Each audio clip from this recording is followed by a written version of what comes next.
देखो बेटे, आज आप लोगों को मैं एक बहुत ही जबरदस्त पॉइंट पढ़ाने जा रहा हूँ। और इस पढ़ाई को आगे बढ़ाने से पहले मैं बता दूं, मैट्रिक क्लास के लड़के जो एग्जाम दे रहे हैं, लगातार आज उन लोगों का पेपर चल रहा है और आज उन लोगों का सोशल साइंस है। और रात को मैं ऑनलाइन उन लोगों को पढ़ा रहा था, तो हम पहले भी बताए आप लोगों को कि रात में उन लोगों से हमारी बात हो रही थी, मैट्रिक क्लास के लड़कों से। और मैट्रिक क्लास का जो एग्जाम देने बच्चे लोग गए हैं, उनसे हम कहे कल, इसके पहले भी कई बार कहते थे, तो हमने कहा उन लोगों को कि मैट्रिक की परीक्षा कोई खेल नहीं है बच्चों का। क्या मैट्रिक की परीक्षा कोई खेल नहीं है बच्चों का? इसमें तेल निकल जाता है अच्छे अच्छों का। उन लोगों को लगा कि सर आपकी बात बिल्कुल अक्षरशः सत्य है। और रात में उन लोगों को लगा कि भाई हमें कितनी जरूरत थी मेहनत की, या अभी भी कितनी मेहनत की जरूरत है। आओ बेटे, आज मैं आप लोगों को एक बहुत ही विशेष टॉपिक पे बताने जा रहा हूँ, बात करूंगा। और वो इंग्लिश ग्रामर का एक ऐसा लेसन या इंग्लिश ग्रामर का एक ऐसा चैप्टर जो बच्चों का बेसिक नॉलेज जो होता है, उस नॉलेज में इजाफा होती है इस विषय को या इस पॉइंट को पढ़ने के बाद। यूज ऑफ लेट, क्या यूज ऑफ लेट। अब लेट का प्रयोग बेटे कहाँ करते हैं हम? तो अनुमति, यानी किसी काम को करने के लिए किसी से अनुमति लेनी हो आपको। क्या लेनी हो? अनुमति लेनी हो। जोर से बोलेंगे, क्या लेनी हो? अनुमति। या उस आदमी से आदेश प्राप्त करना, कोई काम करने के लिए किसी काम को करने की अनुमति लेनी हो, तो बेटे हम किस चीज का प्रयोग करते हैं? लेट शब्द का। सबसे पहले अब यह जान लीजिए कि लेट शब्द का प्रयोग करने से पहले आपको कुछ बेसिक पॉइंट्स पर बात करनी होगी। और वो बेसिक पॉइंट है बेटे केस। क्या केस? केस बोले तो कारक, हिंदी में इसको क्या बोलते हैं? कारक बोलते हैं। और कारक के बारे में मैं बता दूं कि हिंदी ग्रामर यानी हिंदी व्याकरण में कारक अगर कोई आपसे पूछेगा बेटे, तो आप बोलेंगे 8 होते हैं। कितने होते हैं? 8 होते हैं। लेकिन कोई आदमी अगर यह पूछ दे कि 8 होते हैं, कौन पढ़ा दिया है, तो उस समय आपको एसके सर की बात याद कर लेनी होगी कि 8 पर अगर कोई ऑब्जेक्शन लगाता है बेटा, तो आप तुरंत बोलेंगे कि मुख्यतः 6 ही होते हैं। कितने? 6 ही होते हैं। क्योंकि संबंध कारक और संबोधन कारक को, इन दो कारक को निकाल दिया जाता है। कारण यह है कि कर्ता और क्रिया का डायरेक्ट यहाँ संबंध नहीं रहता है, इसलिए इन दोनों को हटा देने से 6 बच जाते हैं। लेकिन वाक्य की सुगमता के लिए, क्या? वाक्य की सुगमता के लिए, माने वाक्य में आसानी रहे, इसके लिए पुनः उन दोनों को जोड़ देते हैं, तो हमारे कारक कितने हो जाते हैं? 8 हो जाते हैं। जबकि इंग्लिश ग्रामर में केस आपके कितने होते हैं? कारक 3 होते हैं। कितने? 3 होते हैं। पहला को हम कहते हैं नॉमिनेटिव केस। क्या बोलते हैं? Nominative case. दूसरा को बोलते हैं पॉजेसिव केस। कौन सा? Possessive case. और तीसरा को बोलते हैं ऑब्जेक्टिव केस। ठीक है, यानी बात करें हिंदी की तो कर्ता कारक, ये संबंध कारक और कर्म कारक। ठीक है, अब कर्ता कारक में आपको ये 7 जो हमने लिखा हुआ है यहाँ पर बोर्ड पर, इसको अगर नॉमिनेटिव केस की बात करें बेटे, तो इसको प्रोनाउन भी अगर हम कह लें तो पर्सनल प्रोनाउंस की संख्याएं इंग्लिश ग्रामर में, अगर कोई पूछेगा आपसे कि इंग्लिश ग्रामर में पर्सनल प्रोनाउंस की संख्याएं कितनी होती हैं, तो क्या बोलेंगे? 7 होती हैं। कितनी? 7। पर्सनल प्रोनाउन की संख्याएं कितनी? 7। आई, वी, यू, दे, ही, सी और इट, ये क्या है? पर्सनल प्रोनाउंस हैं आपके। इसी को हम कर्ता कारक और इंग्लिश में बोले तो नॉमिनेटिव केस कहते हैं। इस नॉमिनेटिव केस को जब हम पॉजेसिव केस में बदलने जाते हैं बेटे, तो आई के जगह पर माई हो जाता है, क्योंकि माई जो है मेरा, मेरे, मेरी संबंध बताता है। ऐसे ही वी मीन्स होता है हम लोग, लेकिन इसका जब पॉजेसिव केस बनाते हैं तो आवर होता है। यू का योर हो जाता है बेटे। दे का दियर होता है। ही का हीज हो जाता है। सी का हर और इट का इट्स रहता है। इट का इट्स रहता है। अब हम बात करेंगे ऑब्जेक्टिव केस का। किसका बेटे? ऑब्जेक्टिव केस का। क्या कर रहा है बच्चा? हमारा है, मारेंगे एकदम मिजाज तो दुरुस्त हो जाएगा चुट्टा कहीं का।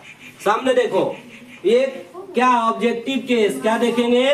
ऑब्जेक्टिव केस, यानी आई का ऑब्जेक्टिव केस अगर कहें हम तो क्या हो जाएगा मी, आई के जगह पर मी, वी के जगह पर ऑस, यू के जगह पर यू ही रह जाता है, दे के जगह पर देम हो जाता है, ही के जगह पर हिम हो जाता है, और सी के जगह पर हर, और ईट का रूप नहीं बदलता है बेटे, ईट के जगह पर ईट ही रह जाता है। ठीक है, अब हम देखेंगे यहाँ पर कि जब हम इंग्लिश ग्रामर में लेट शब्द से किसी अनुवाद को या किसी हिंदी अनुवाद को इंग्लिश ट्रांसलेट करने जाते हैं तो सबसे पहले हम करते क्या है बेटा, अनुमति को देखते हैं कि अनुमति ले रहा है यहाँ या किसी काम को करने का आदेश ले रहा है कि नहीं।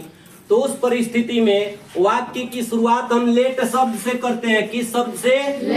लेट शब्द से करते हैं। क्या है जी, क्या झाड़ रहा है तब तो सुनो चुपचाप। वाक्य की शुरुआत किससे करते हैं?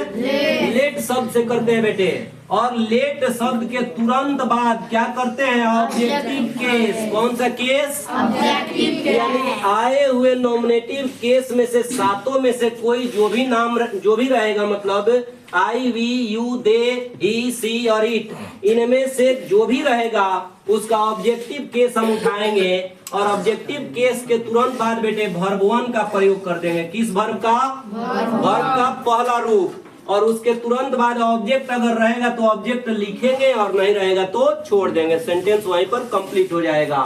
जैसे एक सेंटेंस हमने लिखा है यहाँ कि मुझे यह काम करने दो, मुझे यह काम करने दो, तो यहाँ अनुमति मांग रहा है, काम करने की क्या कर रहा है? अनुमति ले रहा है।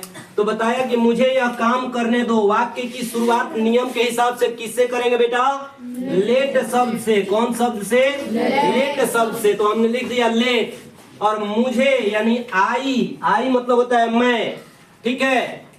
और इसका मतलब जब हम ऑब्जेक्टिव केस में जाएंगे तो मुझे यानी मुझको, मुझे या मुझको, ये अनुमति ले रहा है। तो अब मुझे या मुझको का अंग्रेजी यानी आई का ऑब्जेक्टिव केस क्या लिखेंगे बेटे?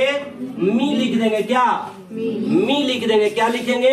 मी। तो लेट मी। अब वर्ब वन, करना का इंग्लिश होता है डू। डू मीन्स करना। तो सेंटेंस आपका सजते जा रहा है बेटे। देखो, लेट मी डू, और अदर वर्ड है यह काम, यानी दिस वर्क। ऐसे ही सेंटेंस और एक तो आपको दे रहा है कि हम लोगों को देश की सेवा करने दो, हम लोगों को देश की सेवा करने दो, अनुमति ले रहा है। तो वाक्य की शुरुआत किससे करेंगे? लेट शब्द से। तो हमने लिख दिया लेट, और हम लोगों को यानी वी का ऑब्जेक्टिव केस खोजेंगे। यहाँ बेटे देखो, वी का ऑब्जेक्टिव केस खोजेंगे तो अस हो जाएगा, यानी लेट अस। सर्व माने होता है क्या? सर्व मीन्स सेवा करना। सर्व मीन्स सेवा करना। किसका? तो देश का, यानी देश की सेवा। तो हो गया let us serve the country. Let us serve this या दी कंट्री। अगर यह देश रहेगा तो दिस कंट्री हो जाएगा। एक और सेंटेंस देखो, उन लोगों को यह मैच खेलने दो। यहाँ भी अनुमति ले रहा है, ठीक है, अनुमति मांगने की कोशिश कर रहा है। उन लोगों को या मैच खेलने दो।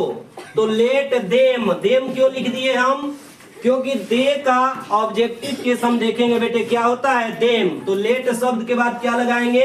देम, यानी let them play. Play means खेलना। वर्ब वन हो गया आपका प्ले, और यह मैच यानी दिस मैच। तो सेंटेंस आपका कंप्लीट हुआ, let them play this match. अब बेटे आपको करना क्या है कि YouTube पर जाना है, और YouTube में आपको सर्च करना है इसके सर हथुआ, और ये तीन जो वाक्य आपको दिए हैं इसको आप कमेंट बॉक्स में मुझे कमेंट करेंगे।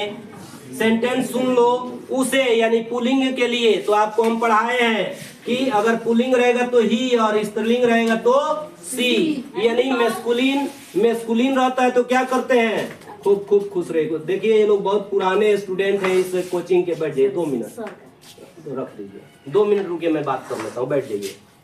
तो आओ बेटे फिर हम लोग आ जाए पॉइंट पर। करना क्या है आपको कि अगर मेस्कुलिन जेंडर से रहेगा वह तो वहां पे ही लिख देंगे, और फेमिनिन जेंडर से रहेगा वह तो सी लिख देंगे। ठीक है, यहाँ देखो, लिसन टू मी। तो यहाँ क्या करेंगे हम? सेंटेंस दिए है कि उसे यानी पुल्लिंग, उसे यह खत लिखने दो। तो ही का प्रयोग किसके लिए? नॉमिनेटिव केस के लिए। और इसका जब हम ऑब्जेक्टिव केस लिखेंगे तो हिम हो जाएगा। यानी सेंटेंस आपको बनाना है 3 ठो। उसे एक खत लिखने दो। दूसरा सेंटेंस है कि उसे यानी स्त्री, स्त्रीलिंग के लिए एक गीत गाने दो। और फिर याद है कि मुझको या मुझे एक आम खाने दो। मुझको एक आम खाने दो। ये 3 सेंटेंसेज है बेटे। Best of your luck. आप लोग इसको जो कमेंट बॉक्स में पूरा करेंगे। Thank you very much.